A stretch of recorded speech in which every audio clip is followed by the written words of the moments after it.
The sound of splintering wood shattered the Tuesday morning silence as the front door crashed inward, torn from its hinges by the battering ram. Sarah Martinez froze at her kitchen sink, coffee mug slipping from her trembling fingers to explode against the linoleum floor in a cascade of ceramic shards and steaming liquid. Through the doorway, she could see black-clad figures flooding into her modest living room, their heavy boots thundering across the hardwood she had spent months refinishing by hand.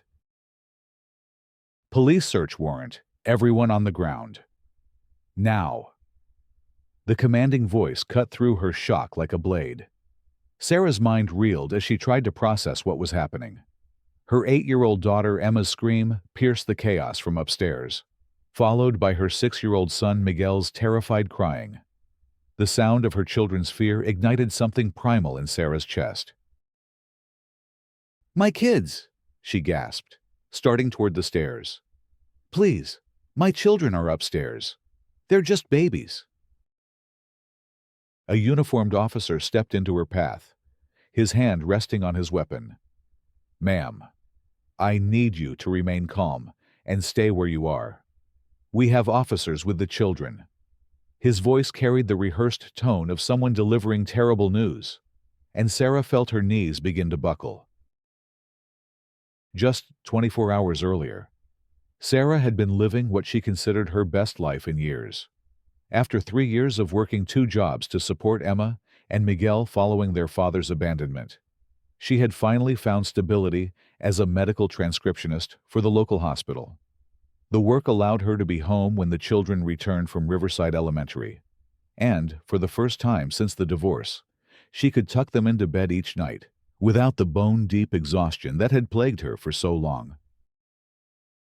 The small duplex on Maple Street wasn't much to look at, but it was theirs. Sarah had painted Emma's room a soft lavender that made her daughter's eyes light up, and Miguel's walls bore the cheerful chaos of superhero decals they had applied together on a rainy Saturday. The kitchen table, scarred from years of homework sessions and art projects, held their evening ritual, Sarah helping with multiplication tables, while dinner simmered on the stove, the children chattering about their days. Her neighbor, Karen Blackwell, had been a persistent source of friction since the day Sarah moved in. A woman in her early 50s, with sharp features and an even sharper tongue. Karen seemed to view the neighborhood as her personal domain. She had complained about Sarah's car being parked too close to the property line, about the children's laughter during their backyard play sessions, and about the small herb garden Sarah had planted along their shared fence.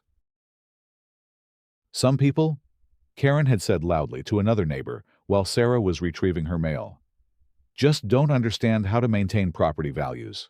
Letting children run wild, planting weeds everywhere. It's really quite inconsiderate." Sarah had tried to be diplomatic, even bringing Karen homemade cookies as a peace offering, but the woman's hostility had only intensified, especially after Sarah had politely declined Karen's demand that she remove the herb garden because it attracted bees and looked unprofessional. The garden stayed, and Karen's resentment grew like poison ivy, spreading unseen until it strangled everything in its path. The morning of the raid had started like any other. Sarah had prepared the children's breakfast, packed their lunches with the careful precision of a mother stretching every dollar, and walked them to the bus stop. Emma had been excited about her upcoming science fair project on butterfly life cycles, while Miguel had chattered endlessly about the new friend he had made in first grade. Their normalcy, their happiness, their absolute trust in their mother's ability to keep them safe, it all seemed like a lifetime ago as Sarah watched officers systematically tear through their home. "What are you looking for?" Sarah asked, her voice cracking. "Please, just tell me what this is about." Detective Rodriguez, a tired-looking man with kind eyes that seemed at odds with the situation, approached her with a clipboard. "Ma'am, we received a report that you've been administering illegal substances to your children. We need to search the premises, and the children will need to be examined by Child Protective Services." The words hit Sarah like a physical blow. Illegal substances I don't understand. I don't even drink alcohol. I give them children's Tylenol when they have fevers. That's it. Her voice rose with panic. Who would say such a thing? My children are healthy and happy. Ask their teachers. Ask their pediatrician. Ask anyone who knows us. Detective Rodriguez's expression softened slightly, but his duty remained unchanged. Ma'am, I understand this is difficult, but we have to follow protocol. The caller provided specific details about the substances and claimed to have witnessed you giving them to the children. As if summoned by Sarah's mounting dread, Karen Blackwell appeared at the broken front door, her face a mask of concerned citizenship that barely concealed her satisfaction. She wore her best church dress and clutched a small notebook, as if she had been preparing for this moment. "Officer," Karen said, addressing Detective Rodriguez with the authority of someone accustomed to being taken seriously. "I'm the one who called this in. I've been documenting everything for months. Those children are always lethargic after school, stumbling around like they're drugged. And she gets all those government checks, disability, food stamps, who knows what else. I'm telling you, she's keeping those kids sick for the money." Sarah stared at Karen in disbelief, her mind struggling to process the malicious creativity of the accusation. That's insane. Emma has ADHD and takes medication prescribed by her doctor. Miguel gets tired after school because he's 6 years old. I work 40 hours a week to support my family. We don't even receive government assistance, except for reduced-price school lunches. But Karen had prepared for this moment, like a prosecutor building her case. "I've seen you giving them pills from unmarked bottles," she continued, her voice gaining confidence with each lie. "And those children are always docile, never playing like normal kids. It's textbook Munchausen syndrome by proxy. She's making them sick for attention and money." The technical term seemed to carry weight with the officers, and Sarah watched in horror as her world collapsed around her. Upstairs, she could hear Emma crying and asking for her mother, while Miguel's terrified wails echoed through the house like a soundtrack to her worst nightmare. "I have every right to see my children," Sarah demanded, finding strength in her maternal instinct. "You can search whatever you want, but I need to be with them. They're scared, and they need their mother." A child protective services worker, a stern woman with gray hair and tired eyes, descended the stairs carrying Miguel, while another worker guided Emma by the hand. Both children reached desperately for their mother, their faces streaked with tears and confusion. "Mama, what's happening? Why are these people in our house?" Emma's voice broke Sarah's heart into fragments. Her daughter's dark eyes, so much like her own, searched her face for reassurance Sarah couldn't provide. "It's going to be okay, baby," Sarah lied, reaching for her children only to have the CPS worker step between them. "Mama's going to fix this. I love you so much." "Ma'am, we need to take the children for a medical evaluation," the social worker explained, her tone professional, but not unkind. "They'll be placed in emergency foster care pending the investigation.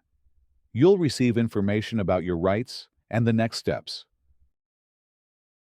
The world tilted on its axis as Sarah watched her children being led away.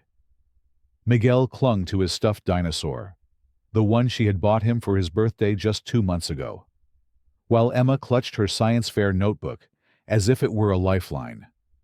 Their trust in their mother's ability to protect them was being shattered in real time, and Sarah felt something breaking inside her chest that might never heal.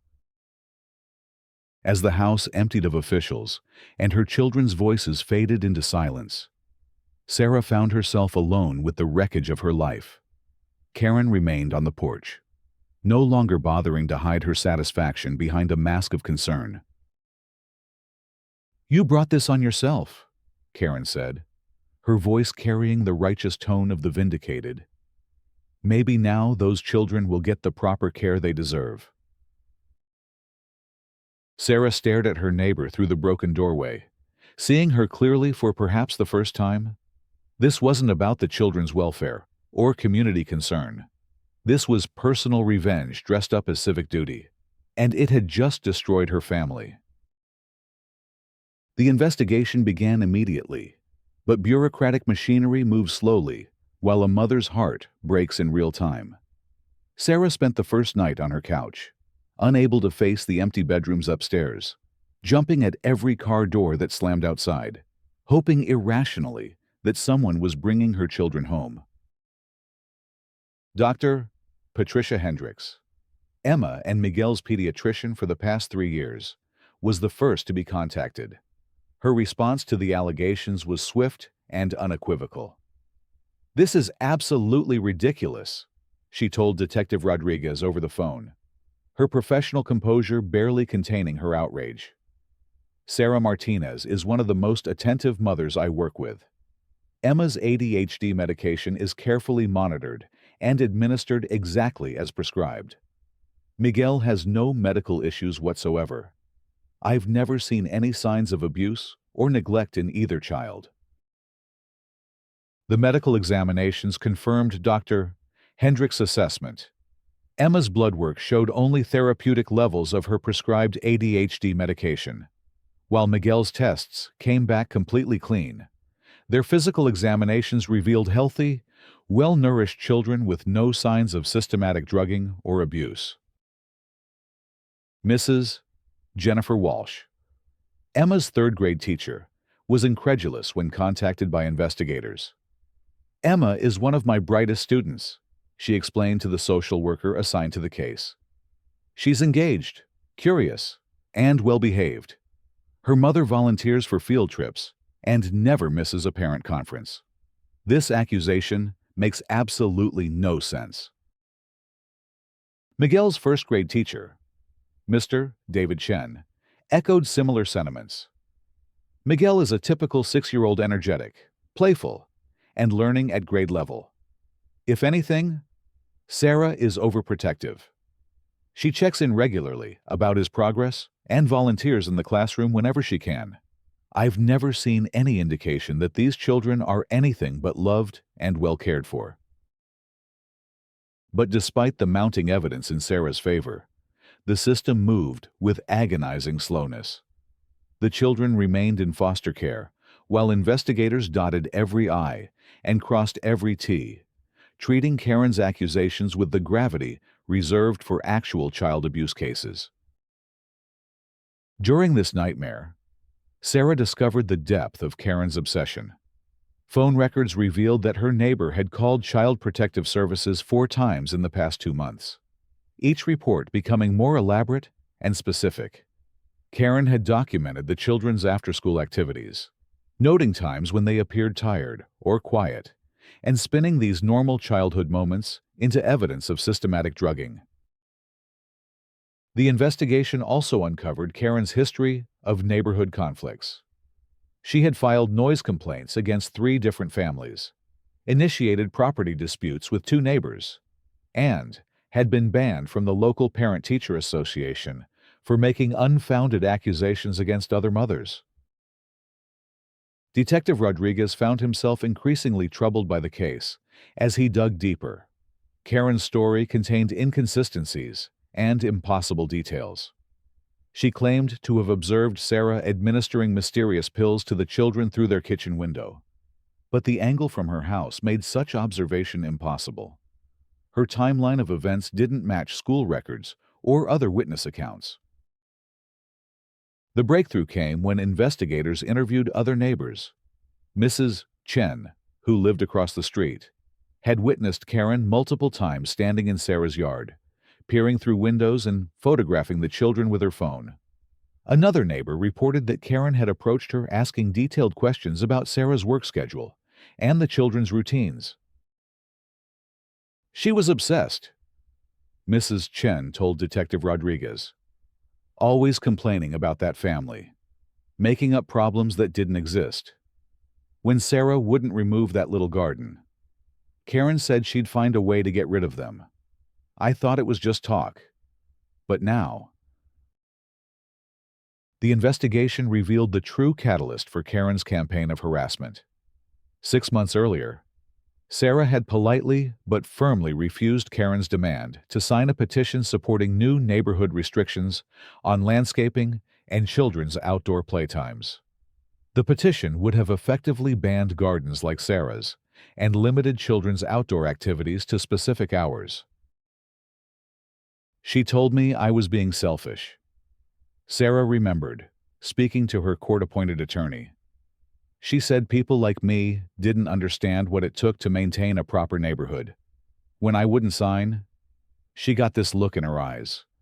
I should have known she wouldn't let it go. The foster care arrangement was traumatic for both children.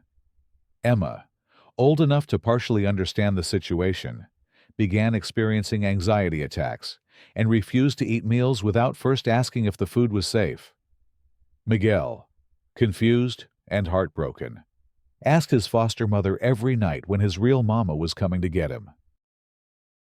Sarah was allowed supervised visits twice a week in a sterile room at the Department of Social Services building.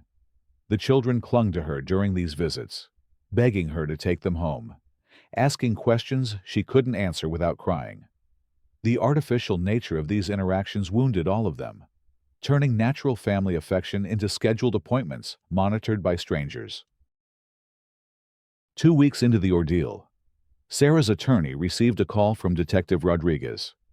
"We need to discuss this case immediately," he said, his voice carrying an urgency that made Sarah's heart race with hope.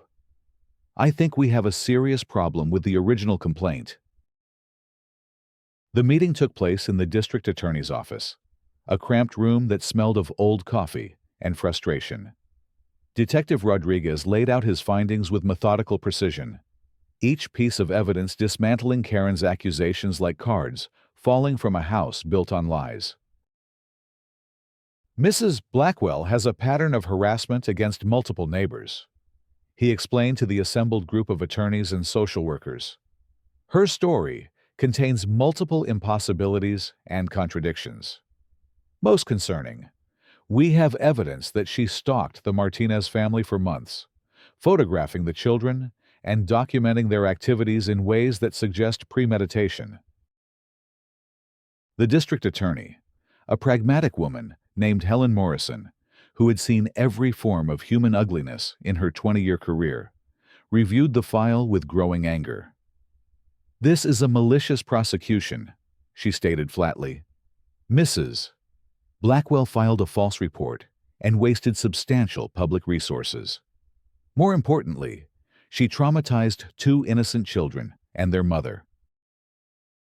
As the full scope of Karen's deception became clear, the machinery of justice began to turn in Sarah's favor. The children were returned to her custody after 18 days in foster care, 18 days that felt like 18 years to a mother's heart. Their reunion at the Social Services building was a mixture of joy and heartbreak, as Sarah held her children close and felt the tremor of trauma that would take months to heal. "I knew you'd come for us, Mama," Emma whispered into her mother's neck, her small arms holding on with desperate strength. "I told Miguel you would never leave us." Miguel, usually chatty and energetic, had grown quiet during his time in foster care. He clung to Sarah's leg like a much younger child, occasionally glancing around as if expecting someone to separate them again. The trust that had been broken would take time to rebuild, but Sarah was determined to heal her family no matter how long it took. The community response to the truth was swift and decisive. Parents who had worked with Sarah through school activities rallied around the family, organizing meal trains and fundraising efforts to help cover the legal expenses and counseling costs. The principal at Riverside Elementary issued a formal statement supporting Sarah and criticizing the rush to judgment that had torn her family apart.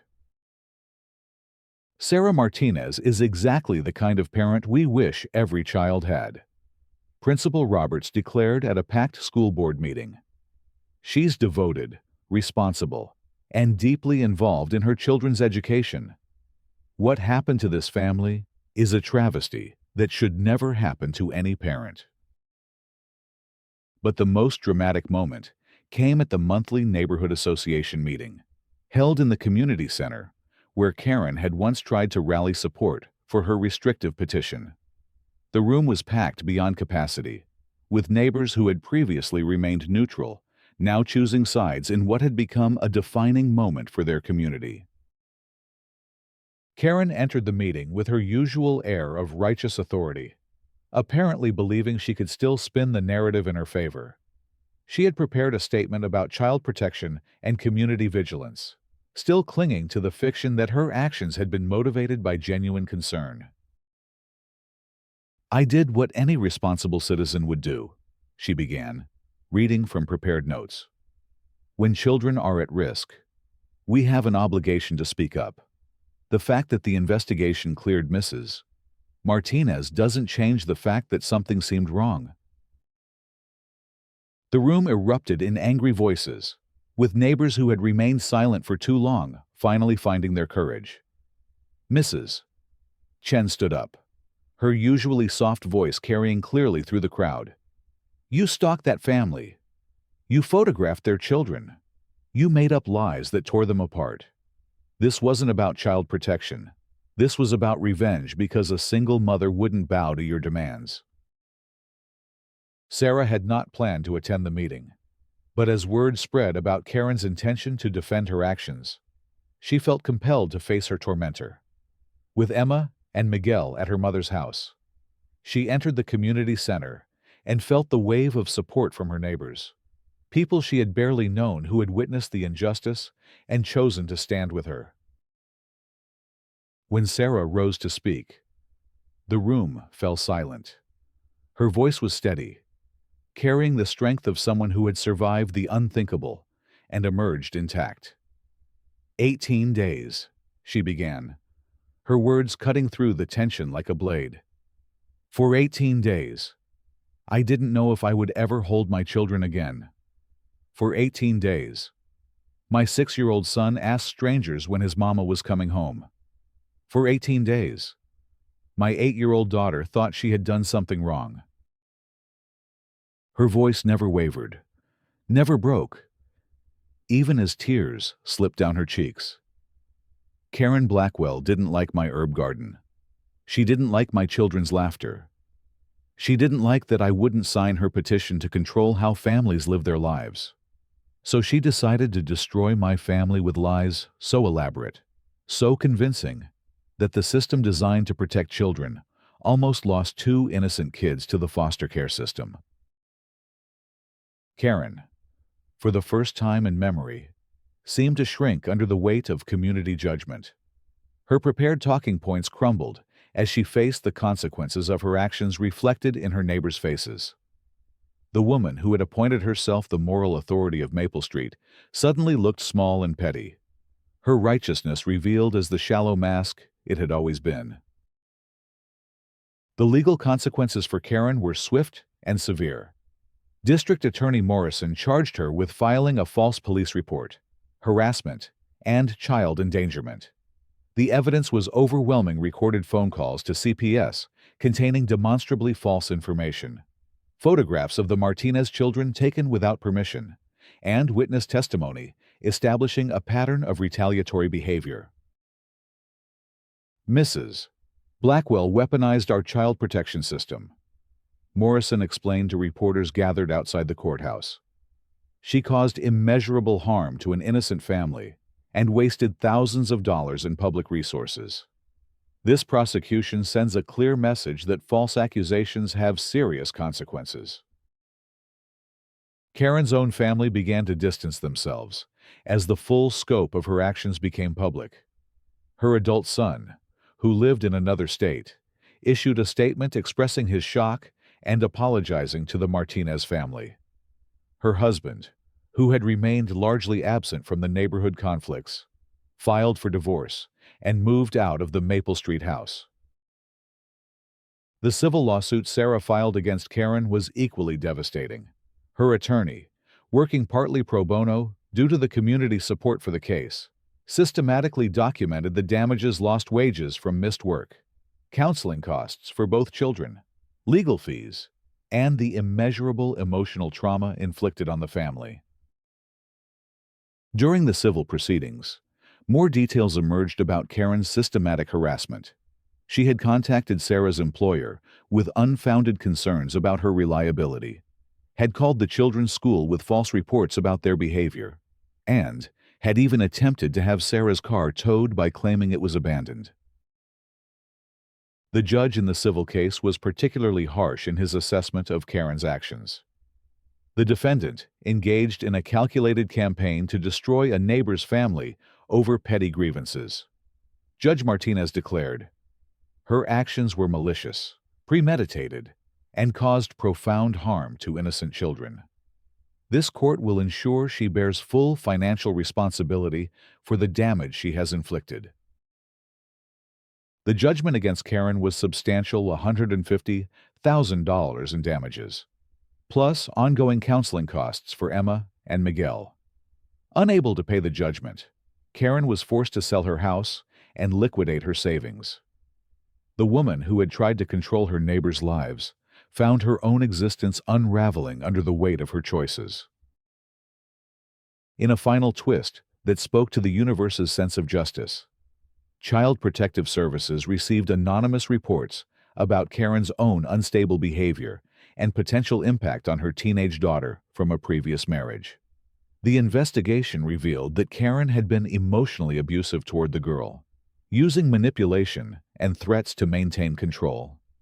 The teenager was removed from Karen's custody and placed with her biological father, giving her the stability she had been denied for years.